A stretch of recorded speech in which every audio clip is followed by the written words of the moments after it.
Assalamualaikum warahmatullahi wabarakatuh. Perkenalkan, nama saya Angelina Nuriksan dengan NPM 2021911103 dari kelas C Pendidikan Jasmani Universitas Siliwangi. Di sini saya akan menjelaskan secara singkat saja tentang peningkatan kapasitas profesi guru, pendidikan jasmani dan olahraga. Untuk meyakinkan setiap orang, terutama setiap guru, khususnya bagi guru pendidikan jasmani dan olahraga, bahwa pekerjaannya merupakan pekerjaan profesional, merupakan upaya pertama yang harus dilakukan untuk mencapai standar proses pendidikan. Sesuai dengan ekspektasi. Mengapa demikian? Karena banyak orang, termasuk guru itu sendiri, meragukan adanya jabatan profesi yang beranggapan bahwa setiap orang bisa menjadi guru padahal tidak memahami ilmu keguruan. Mereka bisa dikatakan sebagai guru asalkan mengerti materi pelajaran. Mereka diajar untuk memahami pelajaran olahraga praktis. Apakah pandangan seperti itu benar? Jika pengajaran dianggap hanya sebagai proses penyampaian materi, pendapat tersebut maka terdapat konsep pengajaran yang benar, sehingga tuntutannya sangat sederhana, yaitu selama mereka memahami informasi yang akan diajarkan kepada siswa, dapat menjadi seorang guru. Tetapi pengajaran tidak sesederhana itu.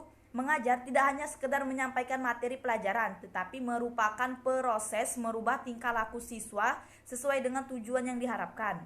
Oleh karena itu, dalam proses mengajar terdapat kegiatan untuk membimbing siswa agar siswa berkembang sesuai dengan tugas perkembangannya.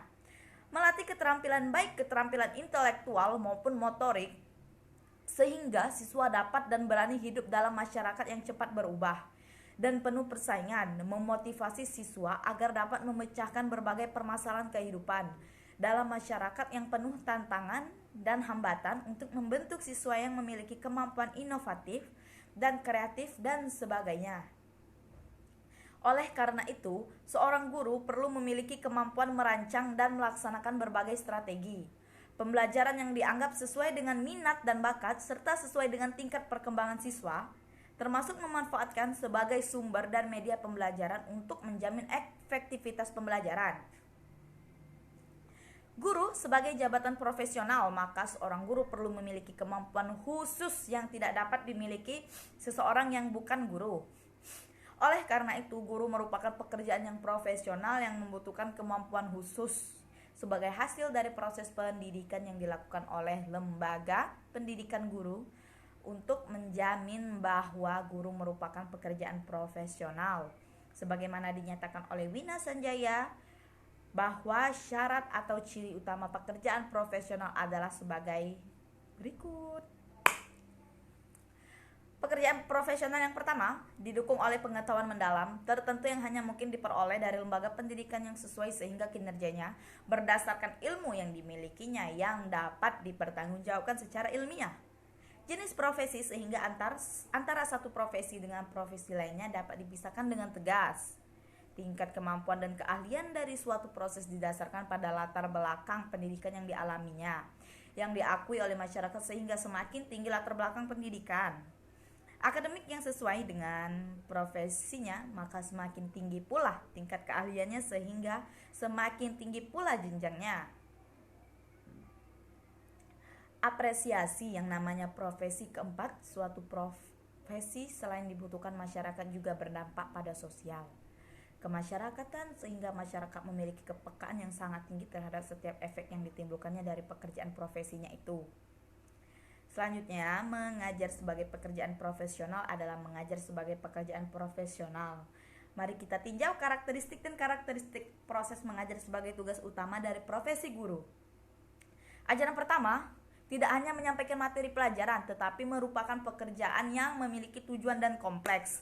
Oleh karena itu, dalam pelaksanaannya diperlukan sejumlah keterampilan yang secara khusus didasarkan pada konsep dan pengetahuan tertentu. Artinya, setiap keputusan dalam melaksanakan kegiatan mengajar tidak didasarkan pada pertimbangan subjektif atau tugas yang diperoleh dilakukan sesuka hati, tetapi didasarkan pada pertimbangan ilmiah tertentu. Sehingga apa yang dilakukan guru dalam mengajar dapat dipertanggungjawabkan secara ilmiah.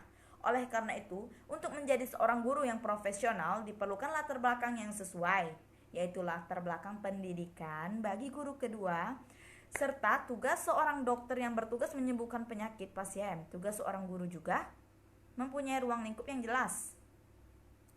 Keahlian, yaitu mengarahkan siswa ke tujuan yang diinginkan. Hasil pekerjaan seorang dokter atau profesi lain berbeda dengan pekerjaan seorang guru. Profesi non-guru seperti dokter biasanya bisa dilihat dalam waktu singkat. Konon, seorang dokter profesional merugi dalam waktu singkat untuk menyembuhkan pasien dari penyakitnya. Namun tidak demikian halnya dengan guru. Hasil kerja guru sebagai mengembangkan minat dan bakat serta potensinya, termasuk mengembangkan sikap tertentu, membutuhkan waktu yang lama sehingga hasilnya hanya terlihat manusia generasi ketiga agar dapat menjalankan tugasnya dengan baik sesuai dengan bidang keahliannya. Membutuhkan tingkat keahlian yang memadai agar menjadi seorang guru. Tidak hanya cukup memahami materi yang harus disampaikan, tetapi juga membutuhkan kemampuan dan pemahaman pengetahuan dan keterampilan lainnya. Misalnya, pemahaman tentang pengetahuan dan keterampilan lainnya, misalnya pemahaman perkembangan motorik anak, pemahaman tentang teori-teori perubahan perilaku, kemampuan merancang dan memanfaatkan berbagai media dan sumber belajar, kemampuan merancang strategi pembelajaran yang tepat, dan lain sebagainya.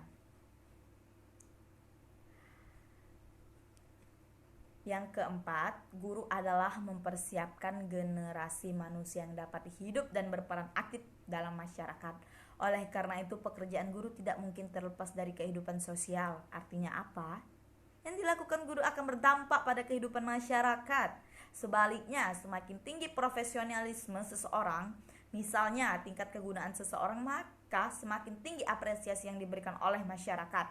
Maka, yang kelima, pekerjaan guru tersebut bukanlah pekerjaan statis, melainkan pekerjaan dinamis yang harus selalu sesuai dan disesuaikan dengan kebutuhan perkembangan ilmu pengetahuan dan teknologi. Oleh karena itu, guru dituntut peka terhadap dinamika pembangunan masyarakat, baik perkembangan kebutuhan yang senantiasa mengubah perkembangan sosial budaya maupun politik, termasuk perkembangan teknologi.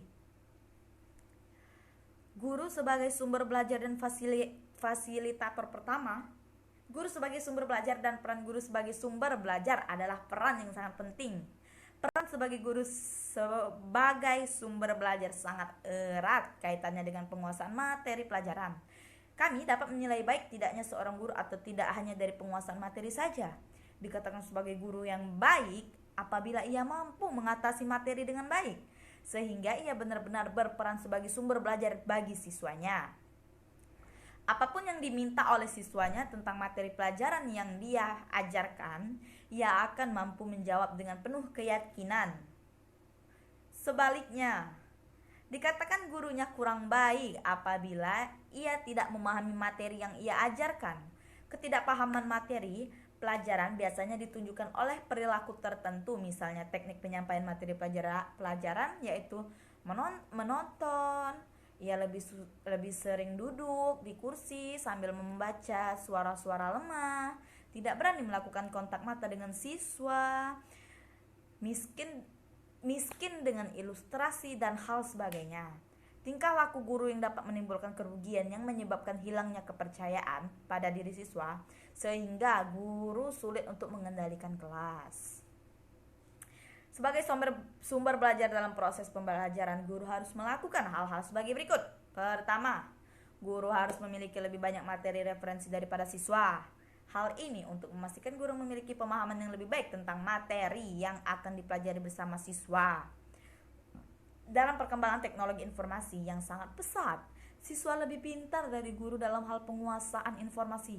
Oleh karena itu, untuk menjaga agar guru tidak ketinggalan informasi, guru harus mempunyai materi lebih banyak, bahkan rujukan daripada siswa, misalnya bahan penelusuran dari internet atau dari bahan cetakan, terbitan terbaru atau berbagai informasi dari media massa, di mana kedua guru dapat menunjukkan sumber belajar yang dapat dipelajari oleh siswa yang biasanya memiliki kecepatan belajar yang di atas rata-rata. Siswa seperti siswa perlu diberikan perlakuan khusus, misalnya dengan memberikan pengayaan materi dan menunjukkan sumber belajar berkaitan dengan materi ketiga. Guru perlu memetakan materi pelajaran, misalnya dengan menentukan materi inti mana yang harus dipelajari siswa, adalah bahan tambahan, materi apa yang harus diingat karena sudah dibahas, dan lain sebagainya. Melalui pemetaan seperti ini, akan memudahkan guru dalam melaksanakan tugasnya sebagai sumber belajar.